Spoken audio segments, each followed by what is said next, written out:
지금 내 계좌가 왜 녹아내리는지 진짜 이유를 알고 싶다면 오늘 이 영상은 내 인생의 터닝포인트가 될 거야. 단순히 금리가 높아서 혹은 경기가 안 좋아서라는 뻔한 뉴스나 앵무새 같은 소리는 집어치우자고. 지금 네가 모르는 사이에 지구 반대편에서는 거대한 질서의 재편이 시작됐어. 그동안 우리가 너무 잊고 살았던 진실이 하나 있어. 세계 질서는 착한 자가 이기는 동화 속 세상이 아니야. 압도적인 힘을 가진 자가 룰을 만들고 그 룰을 따르는 자에게만 부가 허락되는 철저한 약육강식의 정글이야. 지난 30년간 미국은 전략적 포용이라는 명분 아래 중국을 WTO라는 글로벌 무대 정중앙에 세워줬어. 자유시장의 단맛을 보면 그들도 결국 우리와 같은 길을 걷는 시스템의 동반자가 될 거라고 믿고 사다리를 내려준 거지. 그런데 막상 G2 반열에 오른 중국의 선택은 뭐였어? 동화가 아니라 전복이었어.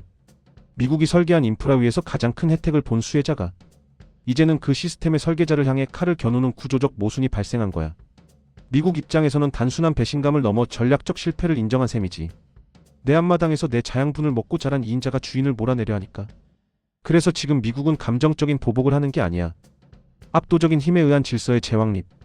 즉 기울어진 운동장을 다시 바로잡기 위해 몽둥이가 아닌 철퇴를 꺼내든 거야. 이 거대한 흐름을 모르면 내년 이맘때쯤 너만 빼고 눈치 빠른 사람들만 부자 되어 있는 상황을 실시간으로 보게 될 거야. 오늘 영상 끝까지 안 보면 넌 평생 냉혹한 힘의 논리도 모른 채 미국과 중국 사이에서 낀 새우가 등 터지는 꼴로 개미처럼 일만 하다가 끝날 수도 있어. 자, 지금부터 정신 똑바로 차리고 들어와.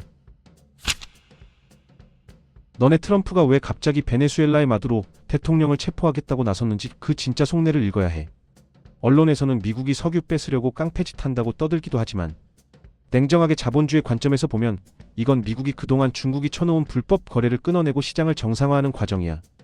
베네수엘라는 전 세계 원유 매장량 1위 국가야. 사우디보다 많은 3천억 배럴을 깔고 앉아있어. 이 기름에는 치명적인 비밀이 하나 있어. 사우디 기름처럼 땅 파면 콸콸 나오는 맑은 기름이 아니야. 타르처럼 끈적끈적한 초중지류라고 이걸 퍼 올려서 자동차에 넣을 수 있는 휘발유로 만들려면 엄청나게 고도화된 정제 기술과 특수한 희석제가 필요해. 원래 이 기술 누가 가지고 있었지? 바로 엑슨모빌, 쉐브론 같은 미국 기업들이야. 미국 기업들이 수십 년 동안 막대한 자본과 기술을 들여서 베네수엘라 정글에 인프라를 다 깔아줬어. 그런데 차베스와 마두로 정권이 들어서면서 어떻게 했어? 이제 승량이 물러가라. 석유는 우리 민족의 것이다. 라고 선동하면서 미국 기업들 자산을 강제로 뺏고 기술자들을 쫓아냈어. 국제법상 명백한 자산 강탈이고 도둑질이야. 그래놓고 어떻게 됐어? 기술이 없으니까 기계는 다 고장나고 생산량은 하루 300만 배럴에서 90만 배럴대로 곤두박질 쳤지. 국민들은 쓰레기통 뒤지는 거짓골을 만들어 놓고 말이야. 자기가 못할 거면 남의 거라도 뺏지 말았어야지. 이때 이 틈새를 파고든 게 바로 중국이야. 중국은 돈이 급한 마두로 정권에게 600억 달러를 찔러주고 그 대가로 원유를 국제 시세보다 50%나 싸게 가져가기 시작했어. 정상적인 거래였을까? 아니야. 미국의 제재를 피하려고 일명 그림자 선단을 돌렸어. 배에 달린 위치 추적 장치를 끄고 페인트로 배 이름을 지우고 캄캄한 공해상에서 배끼리 파이프 연결해서 기름을 옮겨 싣는 불법 환적을 한 거야. 이건 마약 거래나 다름없는 방식이야. 중국은 이렇게 헐값에 작물이나 다름없는 기름을 가져다가 공장 돌리면서 저가 제품 쏟아내고 전 세계 시장 가격을 교란시켰어. 정당하게 제값 주고 기름 사서 제품 만드는 다른 나라 기업들은 다 죽으라는 소리지. 미국 트럼프 대통령 입장에서는 뚜껑이 열릴 일이지. 자국 기업 자산을 도둑맞았고 그 도둑맞은 기름이 경쟁국인 중국의 배만 불려주고 있으니까. 심지어 중국은 그 돈으로 군함을 찍어내고 있잖아. 그래서 트럼프는 이제 정상으로 되돌리겠다는 거야. 범죄자 마두로를 잡아서 법의 심판을 받게 하고 도둑맞았던 미국 기업들의 권리를 되찾아 주겠다는 거지. 미국 자본 1000억 달러가 다시 들어가서 베네수엘라 유전이 정상화되면 어떻게 될까? 미국 텍사스에 있는 정유 공장들이 이 베네수엘라 초중지류를 처리하는 데 최적화되어 있거든. 미국은 안정적인 에너지 공급망을 확보하고 서방 세계 전체의 에너지 비용을 낮출 수 있어. 반면 불법으로 꿀 빨던 중국은 이제 채값 내고 기름 사야 해. 이건 미국이 중국을 괴롭히는 게 아니야. 비정상의 정상화일 뿐이지. 룰을 어긴 자에게 페널티를 부과하고 시장 질서를 바로잡는 게 진짜 패권국의 역할이니까. 역사를 모르면 미래가 안 보여. 지금 미국이 하는 행동이 너무하다고 생각한다면 100년 전 대영 제국이 미국에게 어떻게 패권을 넘겨줬는지 봐야 해. 이건 배신이 아니라 능력 없는 리더의 교체였어. 1920년대 영국은 스털링 블록을 만들어서 식민지들에게 파운드화를 강요하고 빨대 꽂아서 버텼어. 본토 제조업은 다 망가졌는데 금융업으로 이자 놀이만 하면서 먹고 살려고 했지. 식민지 인도에서 목화 헐값에 가져다가 영국산 옷 등을 비싸게 파는 구조로 연명했어. 그러다 1차, 2차 세계대전이 터졌어. 영국은 독일 막아내느라 국고가 파닥났고 결국 자존심 다 버리고 미국한테 손을 벌렸어. 도와줘. 무기 좀 줘. 돈 좀 빌려줘. 처음에 영국은 금괴를 배에 실어 보냈지만 그것도 금방 동났지. 당시 미국 루즈벨트 대통령은 냉정하게 계산했어. 영국은 이미 리더로서의 능력을 상실했거든. 돈도 없고 생산력도 없는 나라가 과거의 영광에 취해서 제국 흉내만 내고 있었지. 그래서 미국은 도와주는 대신 조건을 걸었어. 공짜는 없다. 너네가 가진 알짜배기 해외 기지와 사용권 내놔. 그리고 우리 무기 줄 테니까 앞으로 무역할 때 파운드 쓰지 말고 달러 써. 이게 바로 그 유명한 무기 대여법의 실체야. 미국은 영국을 도와준 게 아니라 영국이 가진 기득권을 합법적으로 인수합병한 거야. 그리고 이 냉혹한 현실을 전 세계에 생중계한 사건이 바로 1956년 수에즈 운하 위기야. 이집트가 수에즈 운하를 국유화하니까 영국이 욱해서 프랑스, 이스라엘이랑 연합해서 이집트를 침공했어. 아직도 지네가 19세기 대영 제국인 줄 착각하고 무력을 쓴 거지. 국제 정세 파악 못하고 사고 친 거야. 이때 미국 아이젠하워 대통령이 뭐라고 했는지 알아? 동맹국이니까 도와줬을까? 천만에. 지금 당장 군대 안 빼면 우리가 들고 있는 영국 국채 시장에 다 던져버린다. 파운드와 같이 반토막 내줄까? 이 말 한마디에 영국 경제는 나락으로 갈 뻔했어. 눈물을 머금고 철수했어. 이 사건으로 대영 제국은 공식적으로 사망 선고를 받은 거야. 총칼보다 무서운 게 바로 채권 투매라는 금융 무기를 전 세계가 목격한 순간이지. 잔인해 보이나? 아니야.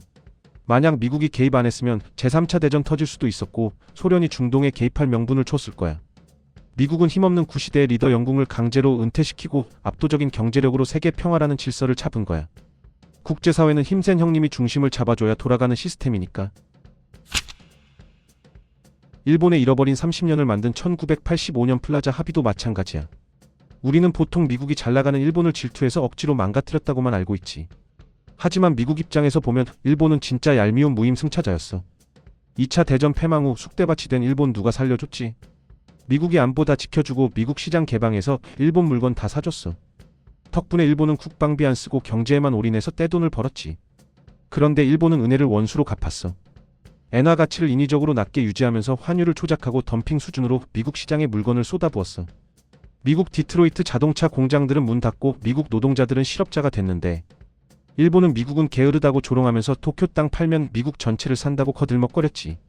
그래서 1985년 레이건 대통령이 참다 못해 일본, 독일, 영국, 프랑스 재무장관을 뉴욕 플라자 호텔로 호출한 거야. 야, 우리가 너네 지켜주고 키워줬더니 환율 조작해서 우리 등쳐먹어?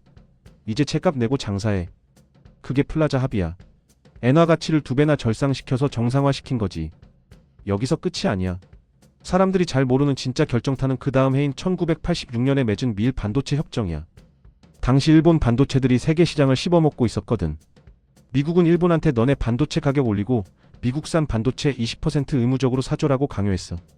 이 협정이 촉매제가 되어 일본 반도체는 가격 경쟁력을 잃고 몰락했고 그 틈을 타서 미국의 인텔과 한국의 삼성전자가 큰 거야. 지금 중국을 봐봐. 80년대 일본이랑 똑같아. 아니, 더 심해. 미국이 WTO 가입시켜줘서 컸는데 기술 훔치고 보조금 뿌리고 환율 조작해서 미국 기업들 말려 죽이고 있어. 심지어 그 돈으로 항공모함 만들어서 미국을 위협해. 어느 호구 같은 나라가 이걸 계속 보고만 있겠어. 미국이 지금 중국에게 관세 때리고 AI 반도체 수출 막는 건 괴롭히는 게 아니야. 과거 일본에게 그랬던 것처럼 이제 무임승차는 끝났다. 정당하게 룰 지키면서 경쟁해라. 라고 참교육하는 거지. 지투로서 책임감을 가지라는 미국의 요구는 미국의 입장에서는 정당한 거야. 트럼프의 마지막 완성인 금융전쟁도 이 맥락에서 봐야 해. 많은 사람들이 트럼프가 비트코인을 좋아한다고 착각하는데 트럼프가 진짜 노리는 건 비트코인이 아니라 스테이블 코인이야. 미국이 스테이블 코인을 밀어붙이는 걸 두고 전 세계를 달러의 노예로 만든다고 비난하는 사람들도 있어. 하지만 이건 가장 효율적이고 안전한 시스템을 시장에 제공하는 거야. 중국은 지금 CBDC 디지털 위안화 만들어서 뭐 하려고 해? 정부가 국민들 돈 쓴 내역 하나하나 다 들여다보고 통제하려고 하잖아. 유효기간 설정해서 안 쓰면 사라지게 만들고 마음에 안 들면 계좌 잠그고. 이건 조지 오웰의 소설 1984에 나오는 디지털 감시 사회를 만들겠다는 거야. 반면에 미국은 스테이블 코인이라는 민간 주도의 혁신적인 모델을 선택했어. 테더나 서클 같은 민간 기업이 달러와 1대1로 연동된 코인을 발행해. 그런데 이 코인을 발행하려면 반드시 1달러어치의 담보를 가지고 있어야 해. 그 담보가 뭐냐? 바로 미국 국채야. 이게 진짜 소름 돋는 천재적인 설계야. 생각해봐. 지금 미국 정부 부채가 35조 달러가 넘어. 이 국채를 누군가는 계속 사줘야 미국이 안 망해. 예전에는 중국이나 일본이 사줬는데 이제 그들도 안 사. 그럼 누가 사냐? 바로 전 세계 코인 투자자들이 사는 거야. 아프리카의 상인이 물건 대금 치를 때 나이지리아 화폐 대신 테더를 써. 아르헨티나 사람이 인플레이션 피하려고 월급 받자마자 테더로 바꿔. 전 세계 사람들이 코인을 쓰면 쓸수록 테더 사는 코인을 더 찍어내야 하고, 그만큼 미국 단기 국채를 시장에서 긁어 모아야 해.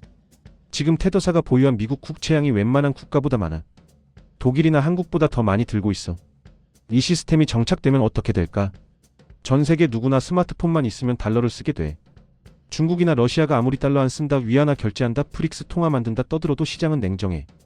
누가 언제 자산 동결될지 모르는 공산당 통제 화폐를 쓰고 싶겠어. 자유롭고 안전한 스테이블 코인 쓰고 싶지. 결국 전 세계의 부가 자연스럽게 미국 국채 시장으로 모이게 되는 거야. 이건 억지가 아니라 시장의 합리적인 선택이야. 트럼프는 이걸 정확히 꿰뚫고 있는 거야. 달러를 디지털로 업그레이드해서 전 세계 혈관에 심는 혁신 1등을 따라갈래?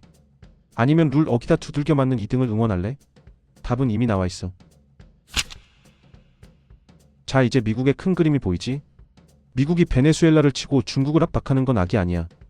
자신들이 만든 글로벌 시스템을 위협하는 무임승차자들을 정리하고 질서를 재확립하는 과정이야. 베네수엘라의 불법 커넥션을 끊고 일본과 중국의 불공정 무역을 바로잡고 낙후된 금융 시스템을 스테이블 코인으로 혁신하는 거지. 우리는 한국 사람이야. 미국 편이냐? 중국 편이냐? 감정적으로 따질 때가 아니야. 우리의 자산을 지키고 불리려면 냉정하게 이기는 편에 서야 해. 내가 구체적인 행동 강령 3가지 알려줄게.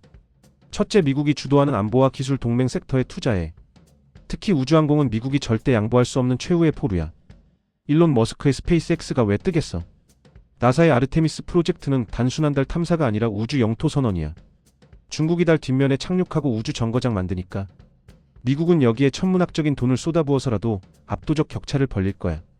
방산과 우주항공은 압도적 1등이 작정하고 키우는 판이야. 여기에 숟가락을 얹어야지. 둘째, 스테이블 코인과 미국 국채의 결합을 주목해. 앞으로 금융의 판도는 RWA 즉 실물 연계 자산화 스테이블 코인이 바꿀 거고, 미국 국채 수요가 이쪽에서 폭발할 거야. 관련된 미국 인프라 기업 결제 시스템 기업들, 비자나 마스터카드 같은 기존 금융사들이 어떻게 블록체인을 받아들이는지 잘 봐. 달러 패권이 무너지는 게 아니라 디지털 옷을 입고 더 강력해지는 과정에 패팅해. 셋째, 현실을 직시하고 현금을 확보해. 미국이 질서를 잡는 과정에서 말을 안 듣는 나라나 부채가 많은 좀비 기업들은 부러질 수밖에 없어. 금리는 쉽게 안 내려갈 거야. 미국은 경제 체력이 좋아서 고금리를 버티지만 중국이나 기초 체력 약한 신흥국들은 곡소리 날 거거든. 그 약한 고리가 끊어질 때가 진짜 기회야. 어설픈 동정심 가지지 말고 냉정하게 현금 들고 기다려. 세상은 힘의 논리로 돌아가. 정인이 뭐니 하는 도덕책 같은 소리는 덮어두고 돈이 어디로 흘러가는지, 누가 이 판의 주인인지를 봐. 주인인 미국이 판을 새로 짜고 있어. 우리는 그 흐름을 거스르지 말고 파도 위에 올라타면 되는 거야. 이 냉혹한 정글에서 살아남고 싶으면 구독, 좋아요 눌러줘. 머니무브 나우에서 돈의 흐름 계속 정리해줄게.